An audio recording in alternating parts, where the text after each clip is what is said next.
It's number one on Avicii Week. And what a week it's been. It's been what a week. It's been a week. Yeah, this has been a good one.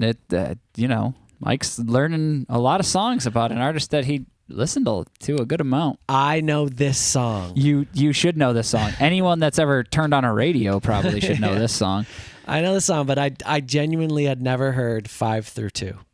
Wow. So the first 4 songs were the first times I've ever heard it. I want to say nice. The first 3 I had heard plenty of times. The second one I think I had only heard like once or twice. I think I heard number it like number 2 or number 4? Number 2. Number 2. I think I heard it once or twice when right when that post death album came out. That was like the one time. I think I listened through it a few times, and that's it. I didn't listen to that song repeatedly though. Well, all right, let's get into it. I mean, this it. is from Josephine Johnson. That's right. "Wake Me Up" with Aloe Blacc. Let's hear it. Oh, it's live.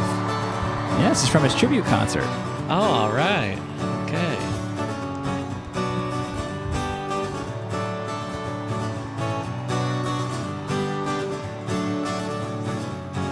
Feeling my way through the darkness, guided by a beating heart. I can't tell where the journey will end, but I know where to start. They tell me I'm too young to understand, say I'm caught up in a dream, and life will pass me by if I don't open up my eyes. Well, that's fine by me. So wake me up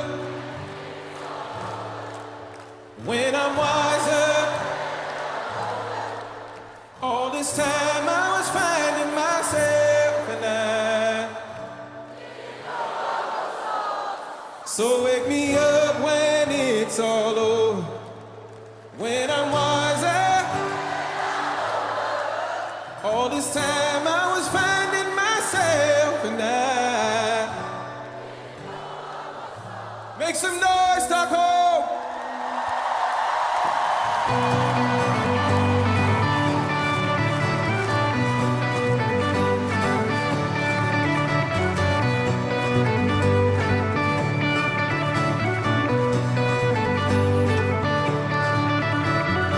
I tried carrying the weight of the world, but I only have 2 hands. I hope I get the chance to travel the world, but I don't have any plans.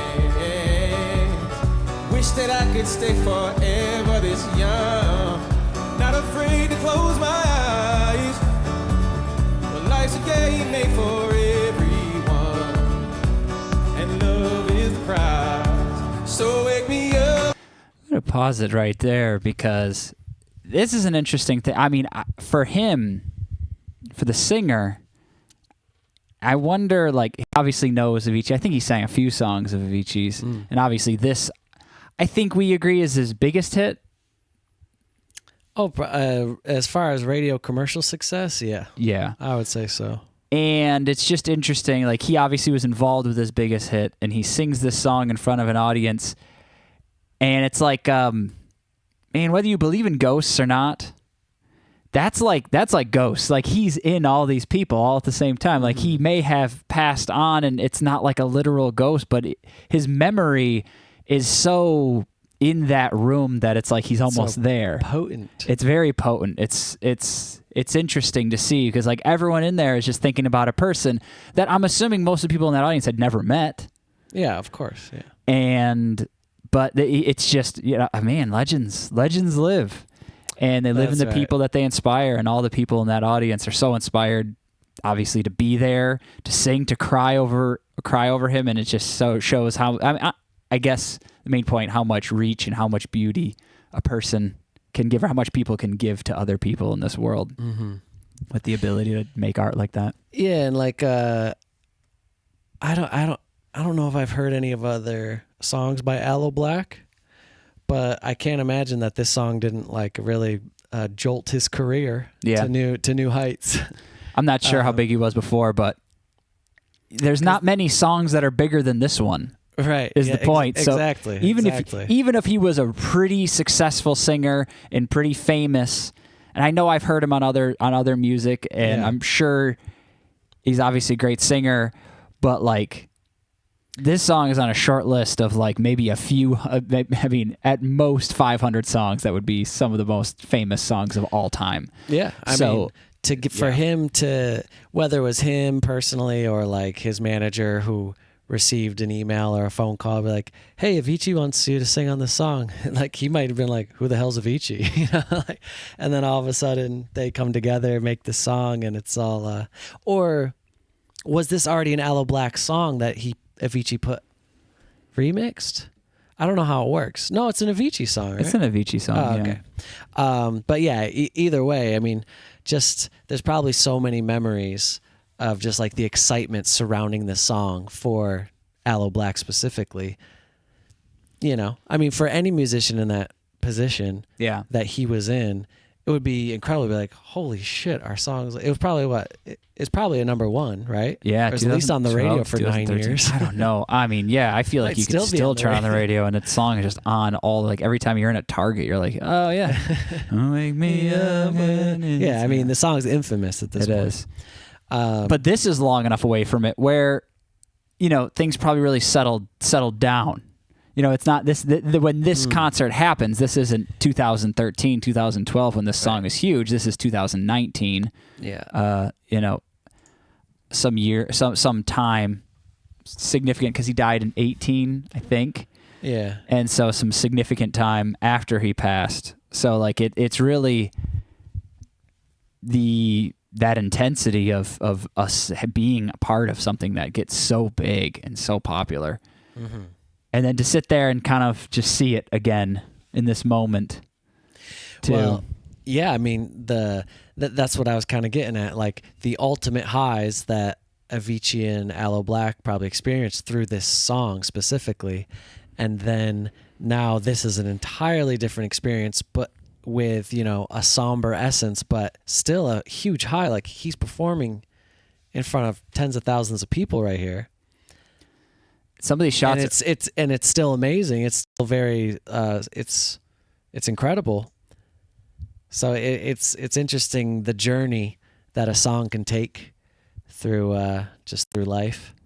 Yeah, you know how it can take shape in different ways, and of course how you think about a song. You know, before this, it was this song with Avicii. He passes. Now it's this song. Now it's his extremely famous song with Avicii too. You know, the song has this different life that probably, you know, relates to the way anyone involved in creating it feels about it now is very different than. I know there's some moments here I don't like putting like, oh, he clearly feels like this. I don't really like. I don't like doing that. But when I look at him, that's all I can think of. I can think of what I would be thinking is just like, holy crap! What a journey. My friend is here with us in this moment, because look at it. I mean, you have to. How can you that. not? Yeah. How could he not be? I mean, no matter what you believe, he's in it. Just in like it's like a manifestations. Everyone's spirit in that room, thinking about him and honoring him in that sort of way. So it's. Well, yeah. I mean, between the music and I mean, everyone is there because of the existence of Avicii. So everyone is putting their own personal energy, mental, physical, spiritual, into this idea of a human who lived and died, you know? So yes, he is there in that way where everyone's focusing on the existence of him. Yeah. You know, so you can't really define or scientifically define what that is, but as a human, I mean, you can feel things. You certainly think you feel it, at least. Most certainly, yeah. You know it's something special. And I think it's cute that he's wearing a little Avicii track jacket, kind of.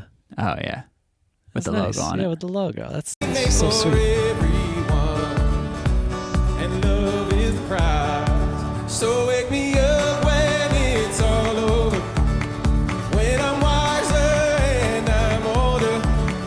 All this time I was finding myself and I didn't know I was lost. So wake me up when it's all over. When I'm wiser and I'm older. All this time I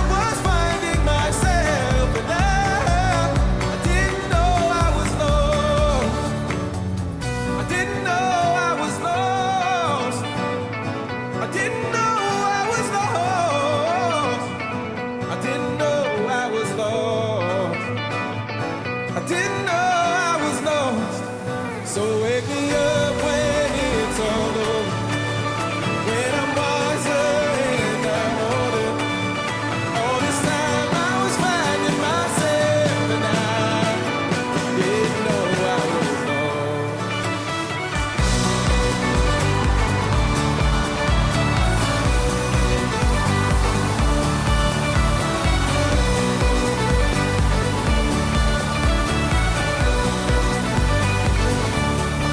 So wake me up when it's all over, when I'm wiser and I'm older. All this time I was finding myself, and I didn't know I was lost. So wake me up when it's all over, when I'm wiser and I'm older.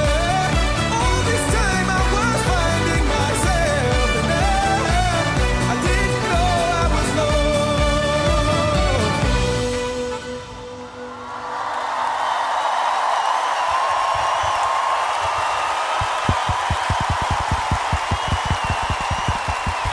And they released 80,000 tons of confetti into the arena. Hell yeah, there's always room for confetti. That's another thing that's a little bit interesting is that he's gone, especially when, okay, you can have like a tribute to a lot of people that would be like, oh, it's a tribute to them, so we're doing this thing for them, right?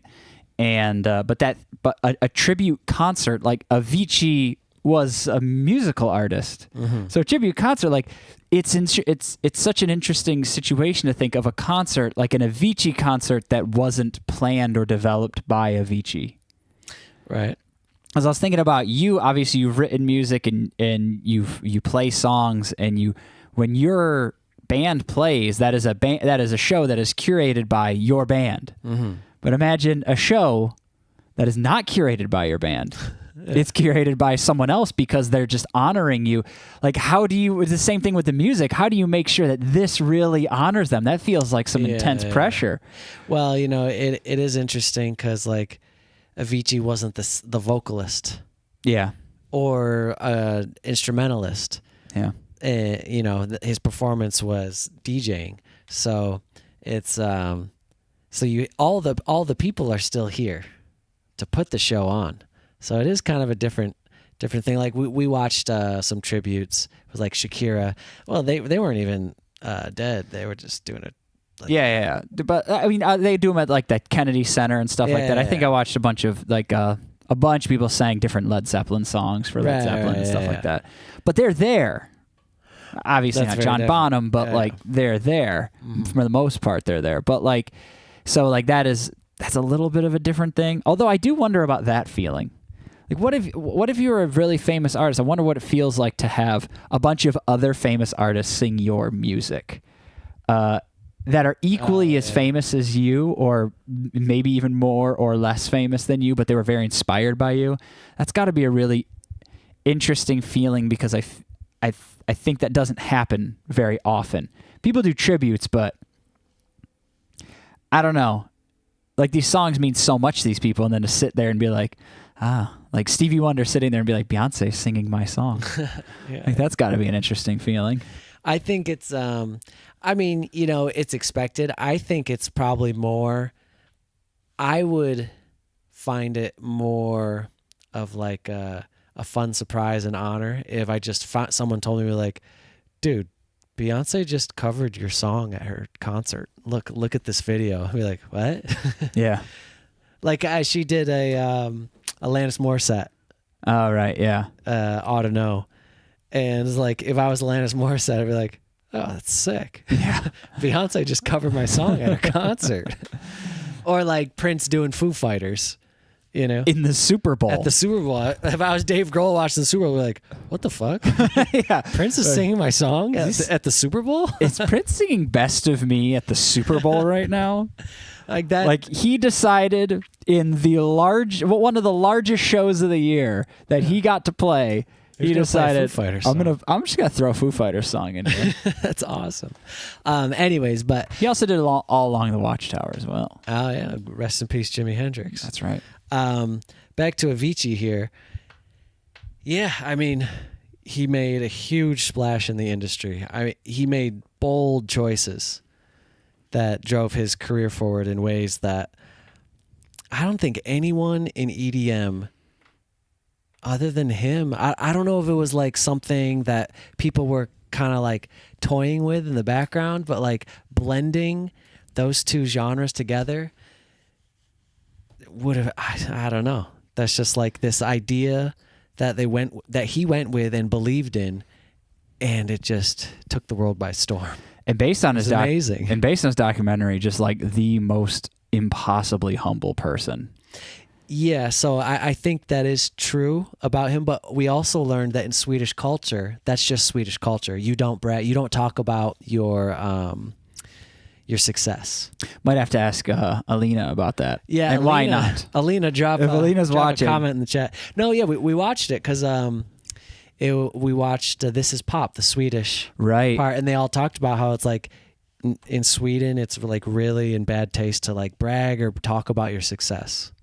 So you just do your thing, you do it the best you can, and you don't talk about it. One of the most interesting scenes from his documentary that I remember was him sitting there and Chris Martin is working with him. And Chris Martin is just like trying to give him praise. Yeah, and his response is like, so you like it? No, it wasn't like, so you like it. It was like, what he wanted to get his, he wanted to make sure he liked a specific part. He's like, yeah. So this part, like, what do you think?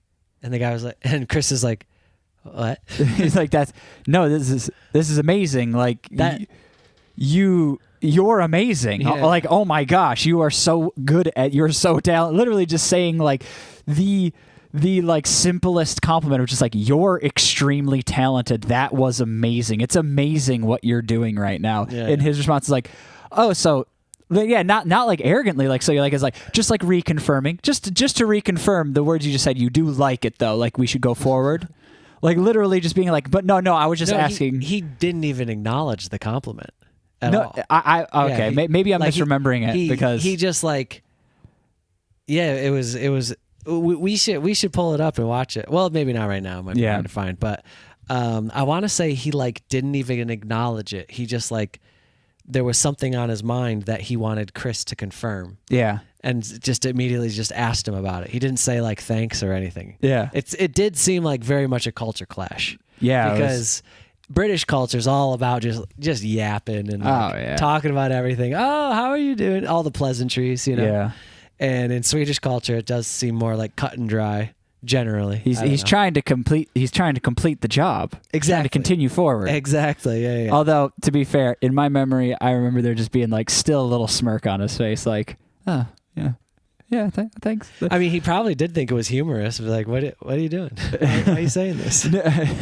Like, oh, thanks. Yeah. I mean, I don't know. We're just building something together, man. I mean, when one of the most prolific and well-known songwriters of your generation, of our entire lives, says that you're incredible, like almost dumbfounded about how good you are. Yeah, it's got to make you feel something. I mean, unless Chris Martin is like an easy compliment. Like, I don't know that much about Chris Martin, but I don't think it matters. If you got in the room with him, you're doing something right already.